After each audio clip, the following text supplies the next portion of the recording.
Hello बच्चों, welcome back to new chapter of puzzle test. As you can see the title, today's topic is on line type, line puzzle test. इसमें आपके दो type के questions आएंगे बच्चों। एक आपका आएगा सिंगल लाइन और एक आपका आता है डबल लाइन। ठीक है जी, दो टाइप के यहाँ पे सिर्फ क्वेश्चंस बनते हैं। मैं दोनों के प्रैक्टिस के लिए क्वेश्चंस यूज़ कर लेता हूँ। पहले सिंपल फॉर्म से स्टार्ट करते कि लाइंस बनते कैसे हैं, यूज़ कैसे करनी है। अब उसके लिए आपको कुछ एक चीज़ें याद रखनी पड़ेंगी। वो क्या क्या हैं बच्चों?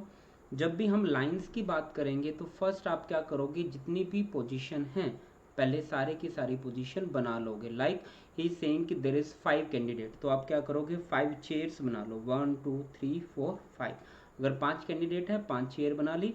और पहले ही यहाँ पे लेफ्ट राइट लिख लो। बाय डिफ़ॉल्ट अगर कुछ भी नहीं गिवन है तो सबका फेस ऊपर की तरफ होता है और बाय डिफ़ॉल्ट हम ऊपर नॉर्थ डायरेक्शन लेते हैं और नीचे की तरफ बाय डिफ़ॉल्ट हम साउथ डायरेक्शन लेते हैं। ये डायरेक्शन में मैंने बहुत अच्छे से समझाया है आपको। इस तरफ आपका रहता है मेरा वेस्ट डायरेक्शन और यहाँ पे रहेगी मेरी ईस्ट डायरेक्शन। बाय डिफ़ॉल्ट ये चीज़ फिक्स्ड है आपकी। अब यहाँ पे लेफ्ट हैंड साइड लेते हैं क्योंकि बाय डिफ़ॉल्ट अगर बंदे का फेस ऊपर हुआ तो उसका लेफ्ट राइट इस वे से मैटर करेगा और ये आपकी राइट डायरेक्शन होगी। अगर आपको कुछ भी नहीं गिवन है देन उनकी जो फेस की डायरेक्शन लोगे आप सबकी तो नॉर्थ की तरफ लोगे। अगर आपको वहाँ पे गिवन नहीं है या उसने स्पेसिफाई कर दिया है कि साउथ की तरफ उनका फेसेस है, गिवन है आपको, तब क्या करोगे, आपको अपना लेफ्ट राइट फिर चेंज करना पड़ेगा।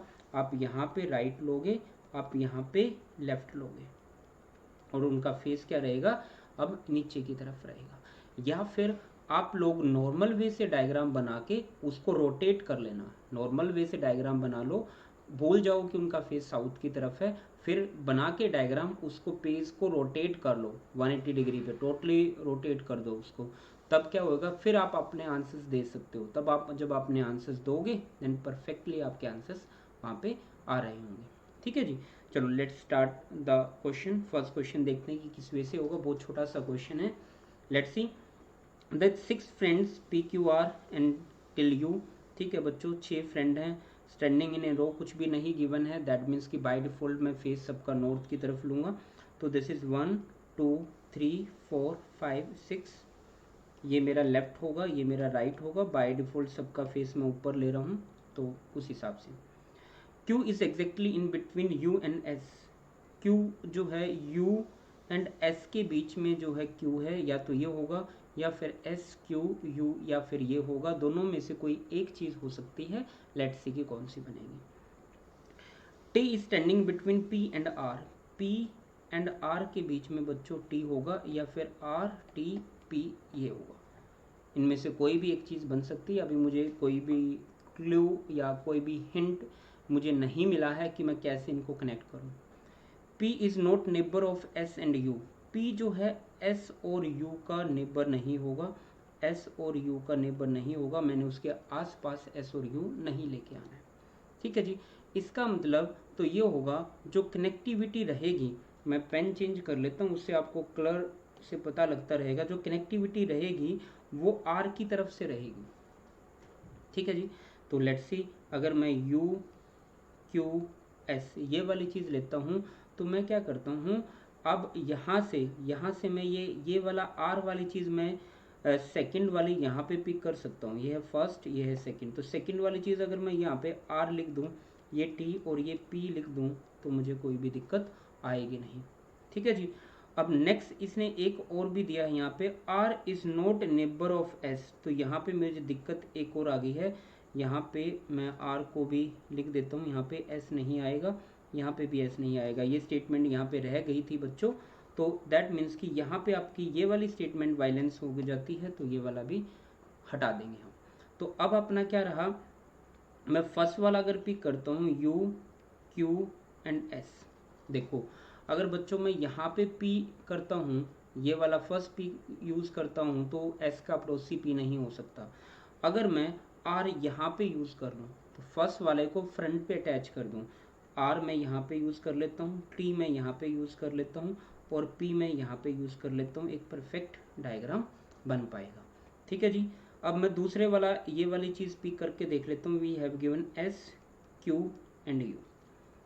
अब देखिए आर जो है पड़ोसी एस का नहीं हो सकता, तो मैं आर को यहाँ पे लिख सकता हूँ, दोनों का सेकंड सेकंड पिक कर लूँ। दैट मीन्स कि मेरे दो डायग्राम बन पाए, एक तो इनकी हेल्प लेके, एक इन दोनों की हेल्प लेके।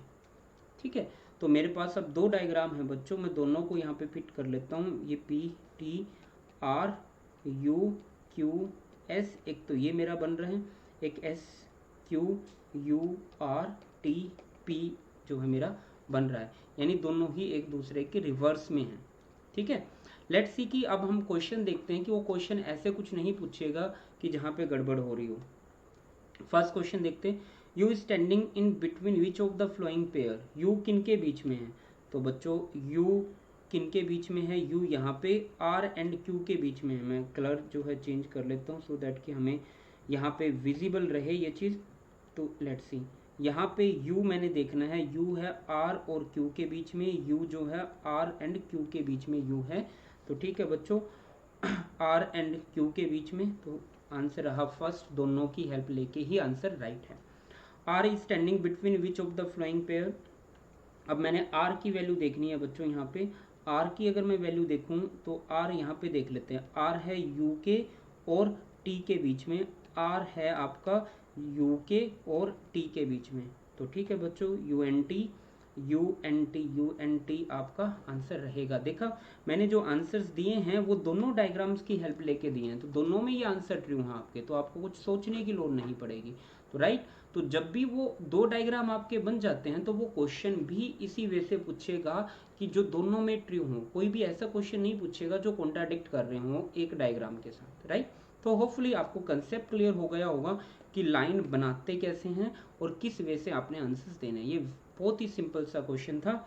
तो बच्चों नेक्स्ट टाइम थोड़ा सा एक दो एग्जाम्पल और यूज़ करते हैं सो दैट कि आपको एक कंसेप्ट क्लियर हो और आप माइंड में डायग्राम बनाना स्टार्ट कर दो। Till then, thank you so much.